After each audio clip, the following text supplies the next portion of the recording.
माँ का प्यार और ममता की कहानी। एक बार की बात है, एक छोटा लड़का था जो अपनी माँ के साथ रहता था।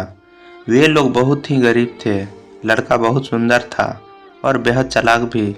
जैसे जैसे वह बड़ा होता गया, वह और अधिक सुंदर और चालाक बनता गया, जबकि उसकी माँ शुरू से ही हमेशा उदास रहती थी।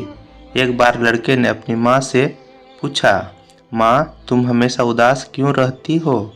माँ ने जवाब दिया, बेटा, एक ज्योतिषी ने मुझसे कहा था कि जिसके भी दांत तुम्हारे जैसे होंगे वह बहुत प्रसिद्ध होगा। इस बात पर लड़के ने अपनी माँ से पूछा, माँ, यह तो खुश होने वाली बात है। क्या आपको यह अच्छा नहीं लगेगा अगर मैं आगे चलकर प्रसिद्ध हो जाऊंगा? अरे मेरे बेटे, यदि किसी माँ का बेटा प्रसिद्ध हो तो किस तरह की माँ उसे पसंद नहीं करेगी। मैं तो उदास इस बात से रहती हूँ कि तू प्रसिद्ध होने के बाद मुझे भूल जाएगा। अपनी माँ की यह बात सुनकर वह लड़का रोने लगा। वह अपनी माँ के सामने थोड़ी ही दूरी पर खड़ा था। कुछ देर कुछ सोचने के बाद वह अपने घर से बाहर की तरफ भागा।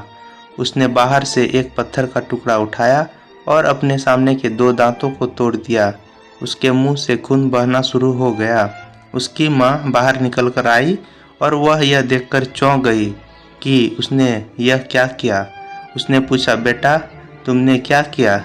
जवाब में लड़के ने अपनी माँ के हाथों को पकड़ लिया और कहा, माँ, यदि ये दांत आपको दर्द और आपको दुखी करते हैं तो मैं उन्हें नहीं चाहता।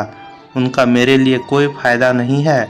मैं इन दांतों से प्रसिद्ध नहीं होना चाहता हूँ।